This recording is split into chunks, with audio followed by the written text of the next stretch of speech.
Komisi Informasi Pusat Republik Indonesia menggelar media briefing Indeks Keterbukaan Informasi Publik atau IKIP tahun 2025. KIP mencatat terdapat 5 provinsi dengan indeks keterbukaan publik terburuk yang berada di Indonesia Timur dan hanya menyisakan 1 provinsi dengan kategori baik di wilayah Pulau Jawa. Inovasi. Komisioner KI Pusat Rospita Vici Paulin mengatakan pelaksanaan Indeks Keterbukaan Informasi Publik atau IKIP yang diselenggarakan setiap tahun ini bertujuan mengukur sejauh mana keterbukaan informasi benar-benar diimplementasikan oleh badan publik di seluruh Indonesia. Vici menegaskan, keterbukaan informasi harus berawal dari komitmen pemerintah pusat. Tanpa komitmen tersebut, pejabat pengelola informasi dan dokumentasi atau PPID di daerah tidak bisa optimal melayani masyarakat. Berdasarkan data IKIP, hasil pengukuran sementara tahun 2025 menunjukkan penurunan yang signifikan.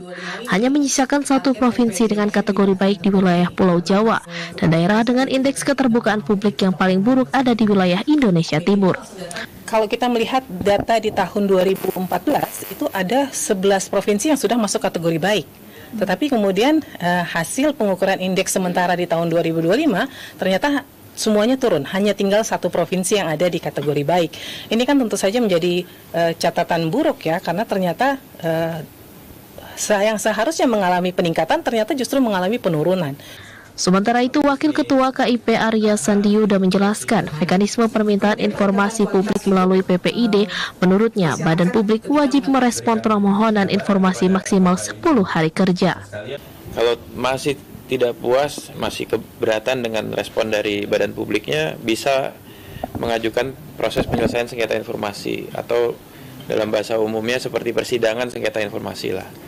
Di situ ditentukan materi yang diminta, dimohonkan harus dibuka sebagian atau memang boleh ditutup atau dikecualikan. Di situ ada 2 proses pilihan, bisa mediasi atau adjudikasi non litigasi, artinya beradu fakta dan argumen berdasarkan regulasi yang ada. KIP mengungkapkan indeks keterbukaan publik di daerah-daerah berkurang seiring pergantian kepala daerah. Selain itu, koordinasi yang buruk antara pemerintah daerah dengan pejabat pengelola informasi dan dokumentasi juga turut menyebabkan rendahnya IKP di daerah tersebut. Kalau istilahnya Borislaw Malinowski itu kan